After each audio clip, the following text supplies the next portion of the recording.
And now it's time for the conclusion of my interview with White Guardian Studios discussing Alchemic Beasts and making a creature collector. You'll find a link to part 1 down below, but please enjoy the rest of this interview already in progress. And with like the different, I guess, like skills and stuff along those lines, as you were saying earlier about having like fixed number of skills for each creature, with the two main characters, do they unlock any new abilities or gain stuff over the course of playing? Yes, there's actually a Beast Tamer menu, and there's only two upgrades for the skills, but as you progress, you're gonna be able to make bombs.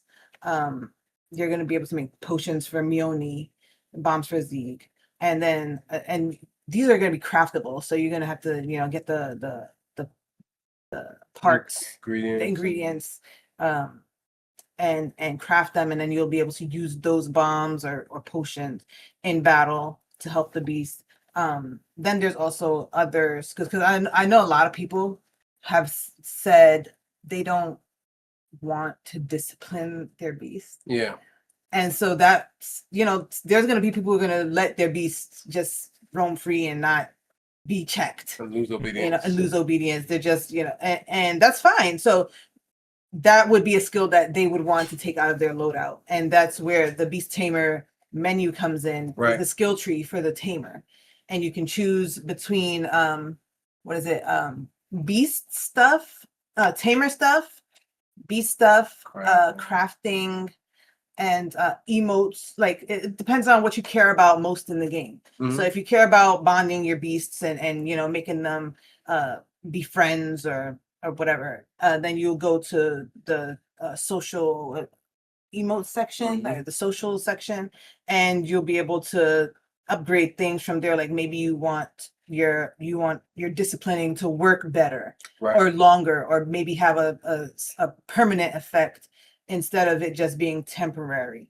I mean, it can still go down if you treat the beast like crap. But you know, then you have that option that, yeah, I'm gonna treat you like crap, but when I discipline you, you're gonna come back to me. Right. Your obedience is gonna go back up. Or if you want to have certain beasts become friends so that they can become mates, then Making the bond stronger. making the bond stronger so that when you do breed them, not breed, bond. When you do bond them, then it creates a beast with better stats, or certain beasts actually require the parents to be friends in order to get to that beast. So you can use the tamer skills for that as well. And then you can upgrade your tamer themselves. Like if you want them to do more damage, there's one right now that you can upgrade all their stats by like one. The tamer by default is very slow. So I do plan on having something, or maybe there is already something in there that increases your speed. But I don't know if I hooked it up. I know it's yet. something Like that, I know I wanted it to be in there, but I don't know if you I go if I after hooked it your up yet. you go after your beast. It's a chance for you to go after the beast, so that one's already.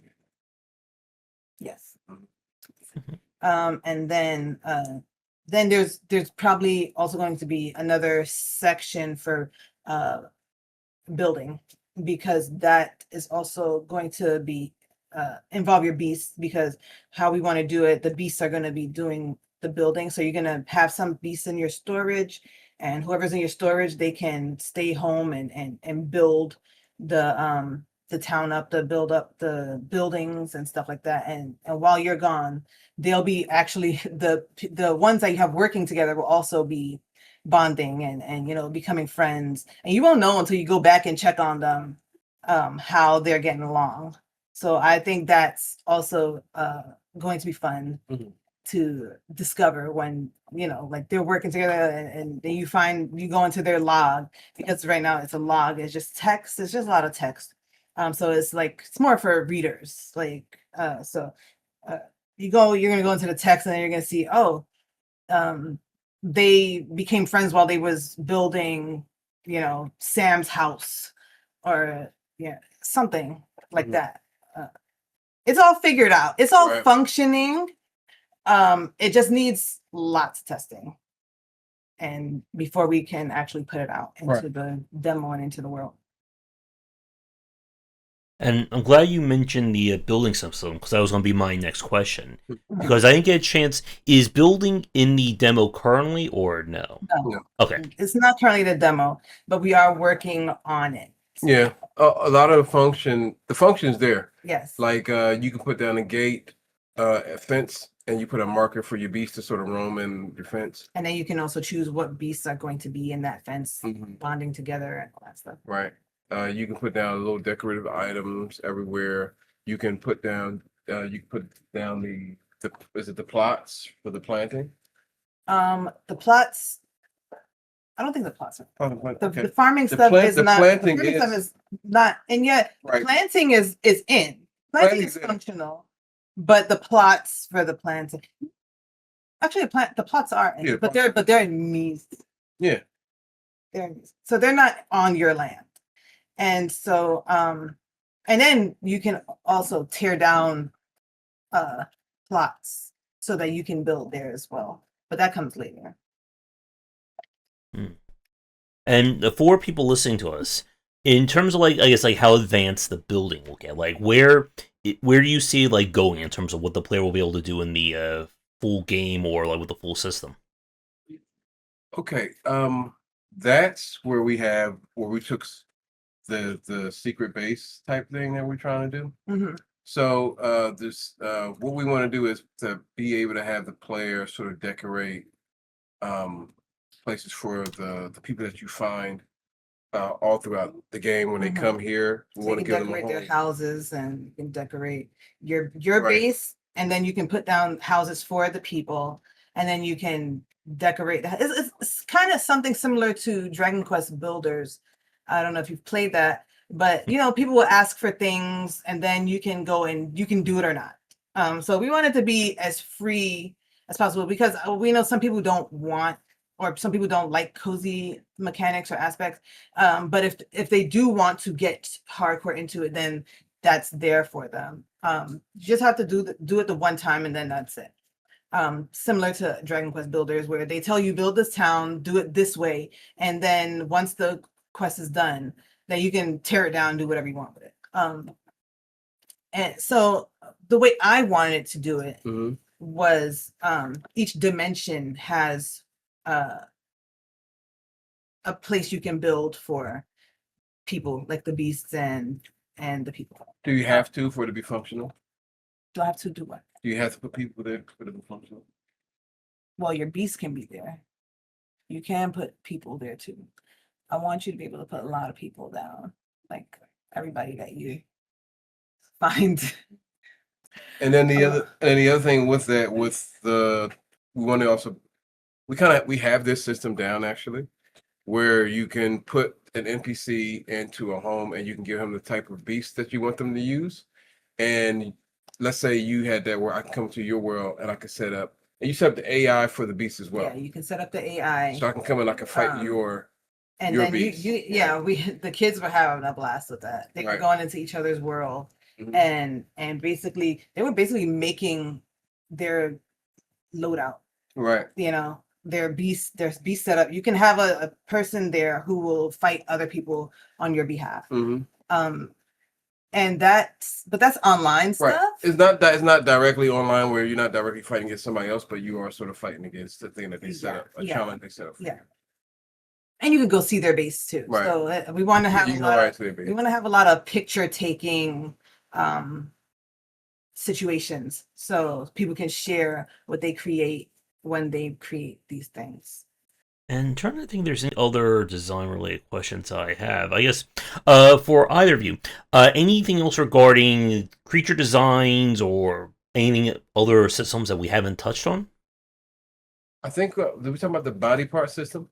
We briefly did. Yes, yeah. So those things can actually be disabled. So if you have a move that uses like a fin or a claw for your teeth or your eyes or your mouth, there's skills out there that will disable or your skin. or your skin. There's skills out there that will actually disable those parts, and you will not be no longer be able to use them until you fix it. Yes. Right. So with patch. with patch. Typically with patch. Mm-hmm. Or sleeping, or an item. So yeah, body parts are vital. And having them is also very important. Then there's the farming up. We briefly went over that. It's not going to be, the farming is not going to be like super in depth. It's going to be something you can do, have the beast do, or have somebody do. Because the thing with that is that you get to tailor what type of game, what type of stats that your beast can have with the food. Yeah. So the food system is basically the game. Because the beasts don't level up. They just get more potential. And the food unlocks the potential that the beast has. And that's because we want the game to not be a numbers grind, like higher number, better. I mean, that is the case, right? But we still want you to be able to fight in this level 1 area and still have some sort of challenge. And that makes it a bit more strategic, strategy based. Yes. Mm-hmm. So that you're not just what is it called? Horizontal game? Horizontal progression. Yeah, horizontal progression rather than. So you're it's more like you're getting better than. Yeah, like we want it to be you are getting better at the game rather than the numbers are making you better. Mm. And that's going to be hard to balance. Yeah. Mm-hmm. Yeah, and especially like with any kind of like RPG design goes, you'll have people who they'll want to do the grind. They'll get stuck at something and they'll just say, "Let me just go get 10 more levels," and I'll win like that. Yep. But that's when the grinding really comes in with the beasts, like you creating the variants and then giving them their full potential, and then that's how you make them get to their to those higher numbers or whatever. Whatever it would be, and then if you did want to steamroll the game, that would be how you would do it. And I'm trying to think of anything else. I guess with the breeding system that you have for the different creatures, we've seen like different takes of this over the years. Is like, what are you planning for Alchemic Beasts? So with like in terms of like what will be like transfer, will be adopted or passed on? Good question. One of those things with the ultimates, right?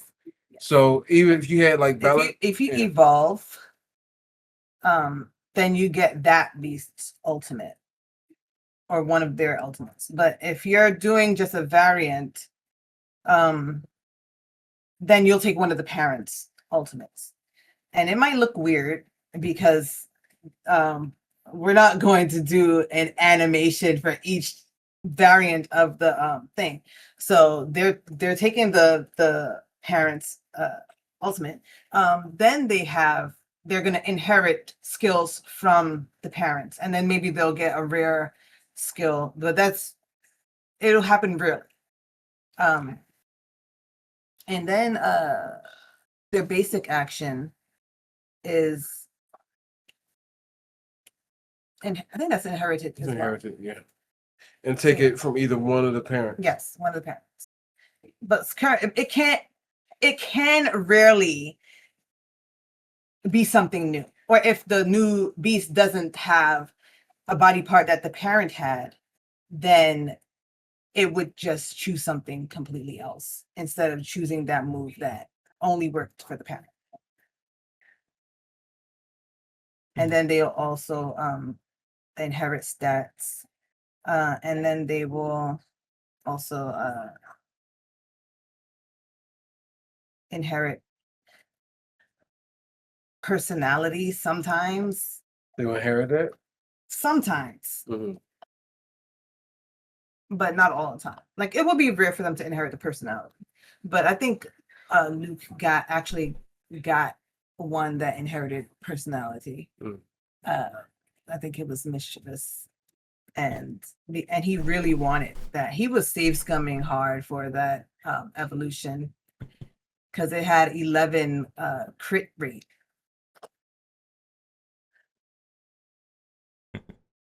So yeah, there's a lot of inheritance going on. But the thing about it is that the parents don't survive when you do alchemy to them. So that when you're bonding them. Yes, when you're bonding them, they don't survive. So that's one thing that we wanted to do so that it doesn't, you don't keep breeding them, you know? So they have a legacy when they die. Not when they die, when they pass on. Back to the other dimension where they came from. And you know, we want to do something where like their friends, if they're still with us, they'll talk about, you know, that beast who moved on, and they'll have maybe like a special bond with the new beast that they created together and stuff like that. For people listening to this, as we said, like, Kickstarter is going on right now. Following the events of it, for anyone who's curious, like, are there going to be any more updates to the demo past the Kickstarter, or anything along those lines? Yeah. Yes. Okay. There will be updates. We want to probably less often, but there will definitely be more updates. Probably like monthly. Was that for the demo or for the just the Kickstarter updates in general? For the Kickstarter updates, I think whenever we have like a nice cool thing to show, we want to show it. Yeah, but yeah. Do you mean the Kickstarter updates or you mean the updates to the demo stuff? I would say like updates to the demo itself. Oh yeah, because we do want to plan to do a couple things. So yeah, probably major updates like content updates. Probably one. Would you say? Like so one good chunk of content. we want to continue to update the demo until we get it to what we originally wanted to do. So once we do that, then we'll stop and then we'll finish working on the game itself. Because at some point we have to, work on the rest of the game. Oh, I guess so. One more question regarding the art for the game, like the pixel art animation. What was that like in terms of figuring out like the style that you wanted the game to look like? Well, we had our oldest son. He started to do a lot of the animations, and then he had some decent concepts, and he did a lot of the preliminary work. And then I sort of took his ideas and I sort of expanded that and sort of developed the style to where it currently is. And I think the whole thing was if we're not gonna for Whitney, like if we're not gonna have the beast animating, the animations have to be really good, have to be really striking. So that's really why the animations look the way they do. And I also was looking at Chrono Trigger and I was like, I kind of want that. I wanted the Chrono Trigger character look, but I also wanted something bright and fun for everybody to play. And I think you captured a lot of most of it. With the beasts and with the tiles and the tropical style that we're going for. Yeah. In overall, we wanted something that looked different from what was out there in terms of monster taming games. Yeah. Something different. We didn't just want to be another Pokemon clone, or even though people still say it though. Yeah. So I mean, you can't get away from it. Right. If you're working on a monster tamer game, you can't get away from it. People are just gonna find the similarities and then say you're doing exactly what they're I think doing, we even could, though there's so I many think we're different. doing the Pokemon angle. Yeah, like the top down angle. Yeah. No, with the battle system. Oh yeah. Yeah, but that's fun though. You play it. It looks cool. I just like the, that little isometric Right. slant style. Like Suikoden has that. Right. I just Breath of Fire, I think it is, has that as well. Like I just like that style, and Pokemon just happens to have it as well, and we do too. I guess to go back to what we were talking about like earlier regarding balancing and difficulty. So for people listening to us, in terms of I guess the difficulty of the game that you're hoping to get to, like as you continue working on it, do you see this as being more like on the advanced side, or I guess like aiming for like core or casual audiences in terms of like creature collecting and the creature combat? Well, we want to sell it on Steam. That's first and foremost. Steam, from what I understand, its user base likes a more complicated, complex system of games, right? So, not that we set out to make it super complex, it's just that we want the players to be actively participating in the battle and not just spamming Attack. a certain attack. Yeah. So you have to focus on what's the status effect, or what is this creature's weakness? Because when you end up fighting an enemy that makes you have to consider those things, you start to go to the bestiary, you start to scan, and you say, okay, what's this creature weakness? Or what's my creature weakness? How can I have an advantage here? What's this status effect? How can I use this status effects against the enemy? So with that having that complexity, you are still a lot more engaged in the battle and engaged with what you want to do. Let me put this food on here, give this creature more luck, so I have a higher chance of when I do regurgitate, to give the creature malaise. So that's what we want. We want that sort of excitement, because when certain things happen, it's not as satisfying if your creature comes out and take a hit for you from the bench, if it was not difficult to begin with. Not difficult if it wasn't challenging. If it didn't give a little bit of friction. Right. So yeah. That's what I think we want to go for, some complexity. Yeah. I personally like a challenge, but not like I like things to be challenging, hard to overcome, but once you overcome it, it's like, oh my God, this is awesome. The feeling of Right. awesome when you do. And that's what I was trying to make. And for some people that can be much. Overwhelming. Yeah. So then I have to tone it down some. Got to take your blinders off. Yeah. I got to take what I want out of it, and just and see what your user base wants. Yes. Yeah.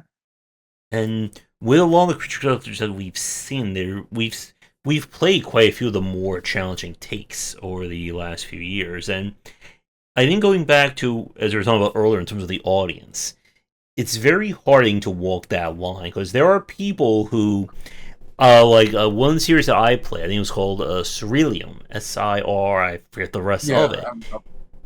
That one, for people, like, it is immensely complex in terms of how far you can go in terms of party dynamics and stuff like that. And I know it's so struggles to kind of have like more of a mainstream audience because of that complexity. And especially the GUI design, I think, is a very important part of a lot of these games. Because some of the two you were talking about earlier, especially in terms of needing a tutorial, that there will be people who will have like no idea about energy. They won't even realize that your trainer, your character, has their own set of skills.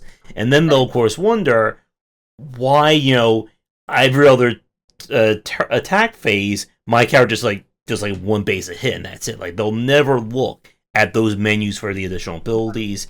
The one that I saw when I was playing was being able to like steal the opponent's energy and bring that to your character. Yeah. And getting like all this information conveyed to someone, especially when you're trying to make things more advanced, is always like very hard to do. Mm-hmm. And I've been told I like to pack my UI with data. So I actually made the main menu or all the menus full screen because they used to be smaller and the information just seemed like it was just super compact and just everything is just there. So I made the menus full screen and I made the text take up there's more space between text so you can kind of find things easier. And even within battle, like the help window used to be at the top of the screen, like like other JRPGs. So I'm used to JRPGs, and I would like read it up there, and but then we got feedback, and they were like, "Oh, I don't like having to look at my skill down here and then look all the way up there to find what it does." So then I put the help window down there so people can read it. So like I'm always taking the criticism and feedback, and I'm gonna try and implement everything that I feel is necessary. Like, and if I don't think it's necessary, but enough people complain about it, then I'll also take that into consideration, and and put that in the game or take it out of the game.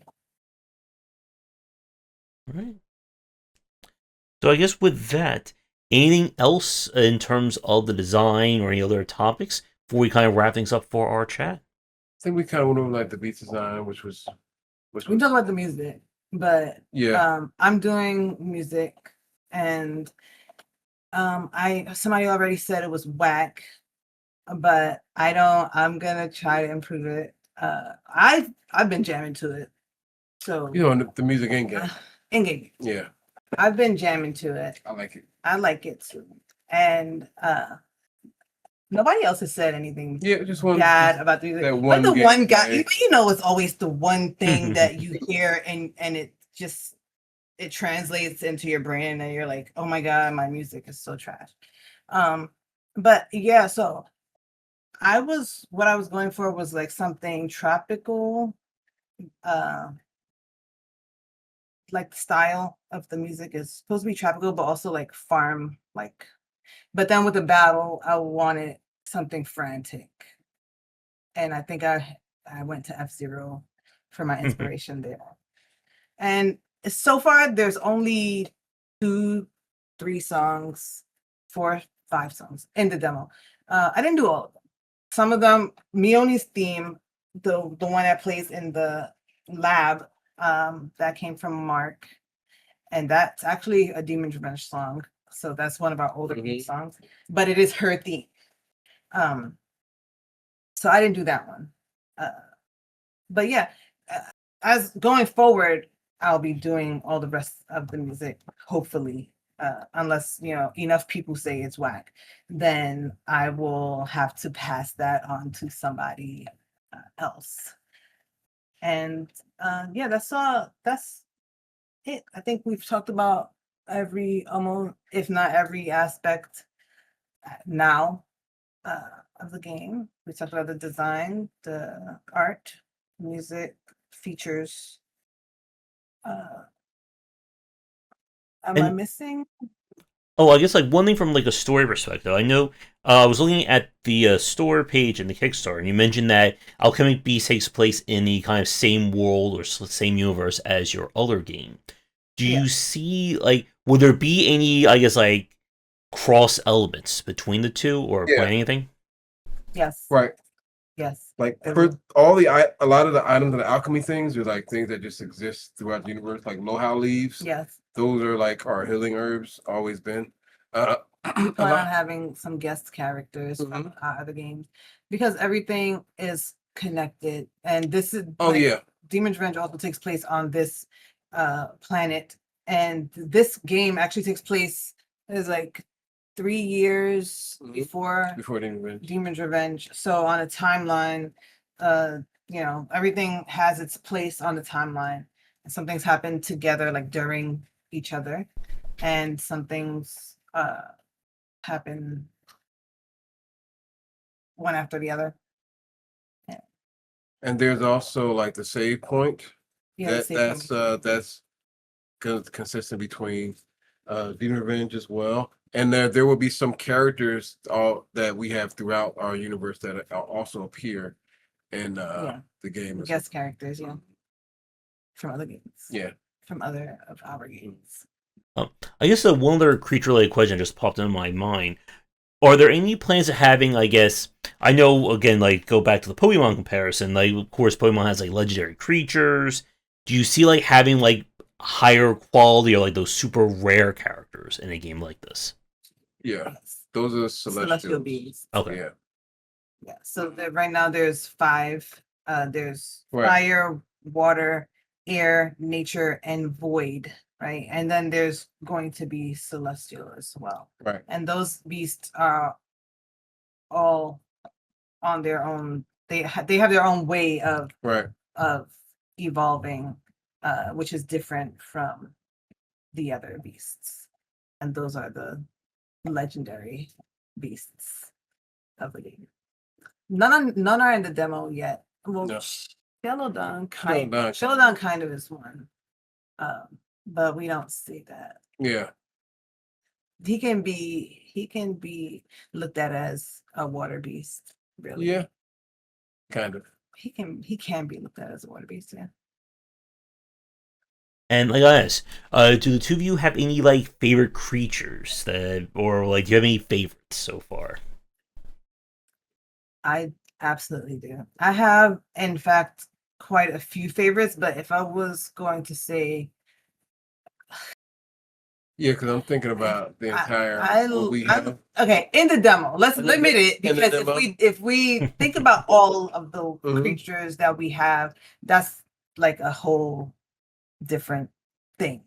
In the demo, so we're narrowing it down. I personally like Ostocoatl, and in terms of variants, I like the Hook Wave. And then we actually just did the Pyreskeeto that has very quickly become one of my favorites as well. Mine is Buzzell. Everybody loves Buzzell. We actually had a streamer and her community create a cult. Oh yeah, worshiping Buzzell, and now people sometimes people come daily to come and give their daily praise to Buzzell. Yeah, it's hilarious. And the kids have been making fan art of them, of different kinds of Buzzells that don't really exist, but like I made a joke. I said, Joe, you're gonna have to make us put skins in the game. This is a very interesting word. Well, he does need his variants as well as his evolution. Oh yeah, he definitely does. Yeah. So we'll see how that goes. We're not putting skins in the game. We're not. That was a joke. Yeah. I guess for people listening, do you have an idea for the average length that you're aiming for the game? For the full game? Yeah. I think like the base, like the base story, would you say like 15 hours for the base story? I would say we're gonna say that. But it's a lot. But right now, like we thought the demo would be 30 minutes. The demo is like 2 hours. But people have been playing it for an hour to change. Yeah. I guess I'm thinking like if you just blitz through. Yeah, but on a first playthrough, I don't think anybody's gonna be blitzing through. And then there's features that are not even in the demo that when we do put it in, it's gonna probably expand their because it does have an aspect. It does have an aspect of going around and collecting beasts, and also when we put ingredients. And when we put the building in, just going around and sort of building your town the way you exactly. So but speaking of the main story, like what would you would say that's 15 hours? But dealing with a monster taming game, it's really tough to say something just $15. Yeah, I was thinking 20, Okay. but see. we'll see. We'll see when it's all said and In done. terms of content, that's kind of what I mean about Yeah. $15. Okay. All right. And besides Steam, do you have any plans for other platforms to port the game to? We do want to have the game on Switch. We think it would if people on Switch, but I think people are in they really want PlayStation. And if we get the support from crowdfunding or either the support of a publisher that would put our game on PlayStation, we definitely would do that. But ultimately, if we could do anything, it would be the Switch. Right. So I think with that, we can wrap things up for our chat. It was great talking with both of you today, and best of luck with the Kickstarter. Thank you. Thank you. For people listening, do you have any final thoughts and you want to say to the fans? Any, I guess, like final opinions to take us out for tonight? I really am, what I really want to ultimately, this is the start of what we are trying to do with our company, with the Celestial Tier. We're sort of making this interconnected and expanding universe that deals with different stories and comics that we have called Celestial Tier, and this being a part of it, and hopefully this being one of the biggest catalysts to really get this out in the world, so that we can sort of because it's also one of the more aspects of Celestial Tier that we have in our games where things that happen or the player make decisions that they don't know they're making can also end up making it into the canon of the universe, and the players themselves sort of Yeah. how the way they write and how they sort of help create what the universe is ultimately going to be. Yes, we want And the fans to be just by participating. just by Just by playing. just by playing. You're participating. Yeah. And that's a big thing we're doing, which I think makes our game special. What makes our game stand out is Celestial Tier, and also that we all worked very hard on this project, especially working with our kids. Yes, that's been mm, fun, and Yeah. it's been a journey as well. and dirty. Yes. Right. And to this point, and I really want to make this, give them this win, Yeah. so that they can take this on and take this on, make them seeing things that they can do with their hard work paid off for. Yes. And continue to grow. Right. And I always have to ask, do you have any plans for what you'll do next after Alchemic Beasts? Yes. We have so many ideas that are coming already games. In fact, constructed for the most part. if you would take a look at our Steam page, we have Equan, the Watchful Guardian. Demo. There's a demo of that out there as well. Lost World. Don't play that one though. It needs work. And then there's a upcoming game called Rootless, which is a much smaller game. Much smaller. It's more like a visual novel, but like not like one of those 2D just dialogue. You know what I mean, right? Like it has a background and then it's like people talking. It's more like a top-down like RPG looking. Moon-ish. And it's not really in gameplay. I guess it's like to the moonish. Like you walk around, you talk to people, you make decisions, you leave the cave. I'm telling the story. But yeah, Rootless, which is actually close to coming out, but we had found opportunity with Alchemic Beasts, and so that it kind of took priority. So, but that one was very close to release. So yeah, and that one was actually born from a internal game jam. Yeah, like we had with everybody. Yeah, so we had teams. I had a few kids, he had a few kids, and then we just kind of battled it out. And I won. but you know, we ended up doing their game anyway. So then that means who won? Well, we only did it because y'all was looking so We were down. chilling. Y'all was looking down. What? Oh, we're not going to After we showcased the games, the two games to each other, we know everybody we gave credit was given what credit was due. So we're competition. Competition. You were stressing this whole time. Because I didn't know what y'all was doing. But then when the final thing came out, you guys' game needed help, and we put the finishing touches on it to help it become what it was supposed to be. Finishing touches. Yes. You brought the. We're very competitive, so yeah. You brought the kitchen sink. Put it into our game. I did. I made it better. Oh. So yeah, that's I made it. You know, there's also other things like we want to re-release Demon's Revenge. We've been trying to do that for years, but that game is very expensive. Like the pixel art, the time that it costs to create that pixel art is immense. Between everything that we have to do, right? And so that's. And then there's so many things. There's Legends, which is a deck building game.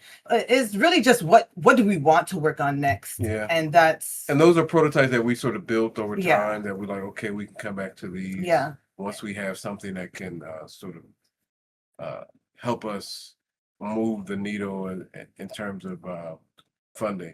Yes. Right, and we figured Alchemic Beasts is that game. All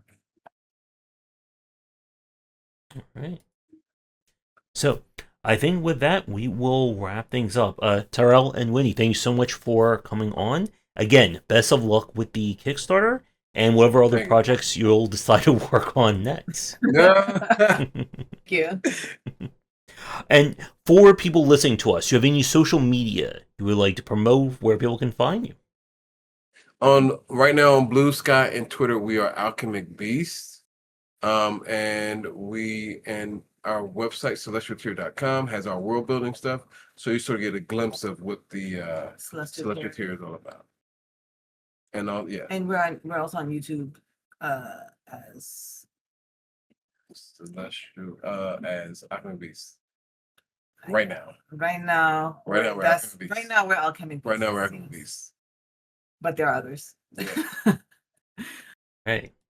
So with that, we will say goodnight for our conversation. For every one of you watching, be sure to check out Alchemic Beasts. You'll find a link to the store page and the Kickstarter down below.